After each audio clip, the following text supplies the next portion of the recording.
राधे राधे दोस्तों, स्वागत है आप सभी का मेरे आज के एक नए वीडियो में। तो आज की वीडियो में आपको पौष माह में पड़ने वाली पुत्रदा एकादशी की व्रत कथा सुनने को मिलेगी। तो चलिए आज की कथा शुरू करते हैं। महाराज युधिष्ठिर ने पूछा, हे भगवान, आपने सफलता एकादशी का महात्म्य बताकर बड़ी कृपा की। अब कृपा करके यह बतलाइए कि पौष शुक्ल एकादशी का क्या नाम है, उसकी विधि क्या है और उस पे कौन से देवता का पूजन किया जाता है। भक्तवत्सल भगवान श्री कृष्ण बोले, हे राजन, इस एकादशी का नाम पुत्रदा एकादशी है। इसमें भी नारायण भगवान की पूजा की जाती है। इस चर और अचर संसार में पुत्रदा एकादशी के व्रत के समान दूसरा कोई व्रत नहीं है। इसके पुण्य से मनुष्य तपस्वी, विद्वान और लक्ष्मीवान होता है।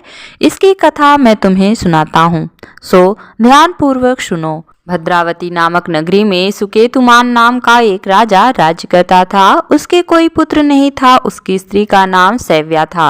वह निपुत्री होने के कारण सदैव चिंतित रहा करती थी। राजा के पितर भी रो रो कर पिंड लिया करते थे और सोचा करते थे कि इसके बाद हमको कौन पिंड देगा। राजा को भाई, बांधव, धन, हाथी, घोड़े, राज्य और मंत्री, इन सब में किसी से भी संतोष नहीं होता था। वह सदैव ही यही विचार करता था कि मेरे मरने के बाद मुझको कौन पिंडदान करेगा। बिना पुत्र के पितरों और देवताओं का ऋण मैं कैसे चुका सकूंगा। जिस घर में पुत्र ना हो उस घर में सदैव अंधेरा ही रहता है। इसलिए पुत्र उत्पत्ति के लिए प्रयत्न करना चाहिए। जिस मनुष्य ने पुत्र का मुख देखा है वह धन्य है। उसको इस लोक में यश और परलोक में शांति मिलती है, अर्थात उनके दोनों लोक सुधर जाते हैं। पूर्व जन्म के कर्म से ही इस जन्म में पुत्र, धन आदि प्राप्त होते हैं। राजा इसी प्रकार रात दिन चिंता में लगा रहता था। एक समय तो राजा ने अपने शरीर को त्याग देने का निश्चय किया, परंतु आत्मघात को महान पाप समझकर उसने ऐसा नहीं किया। एक दिन राजा ऐसा ही विचार करता हुआ अपने घोड़े पर चढ़कर वन को चल दिया तथा पक्षियों और वृक्षों को देखने लगा। उसने देखा कि वन में मृग, व्याघ्र, सुअर, सिंह, बंदर, सर्प आदि सब भ्रमण कर रहे हैं। हाथी अपने बच्चों और हथिनियों के बीच घूम रहा है। इस वन में कहीं तो गीदड़ अपने कर्कश स्वर में बोल रहे हैं, कहीं उल्लू ध्वनि कर रहे हैं। वन के दृश्यों को देखकर राजा सोच विचार में लग गया। इसी प्रकार आधा दिन बीत गया।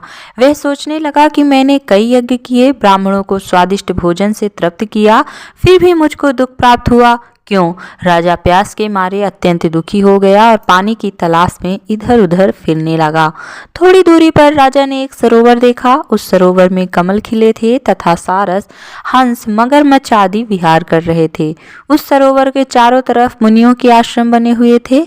उसी समय राजा के दाहिने अंग फड़कने लगे।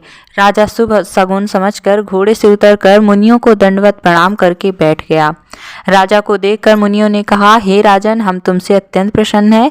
तुम्हारी क्या इच्छा है सो कहो। राजा ने पूछा, महाराज, आप कौन हैं और किस लिए यहाँ आए हैं? कृपया करके बताइए। मुनि कहने लगे कि हे राजन, आज संतान देने वाली पुत्रदा एकादशी है। हम लोग विश्वदेव हैं और इस सरोवर में स्नान करने के लिए आए हैं। यह सुनकर राजा कहने लगा कि महाराज, मेरे भी कोई संतान नहीं है। यदि आप मुझ पर प्रसन्न हैं तो एक पुत्र का वरदान दीजिए। मुनि बोले, हे राजन, आज पुत्रदा एकादशी है, आप अवश्य ही इसका व्रत करें। भगवान की कृपा से अवश्य ही आपके घर में पुत्र होगा।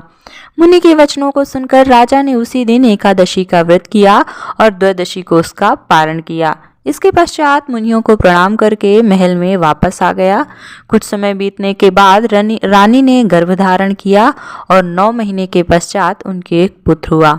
वह राजकुमार अत्यंत शूरवीर, यशस्वी और प्रजापालक हुआ।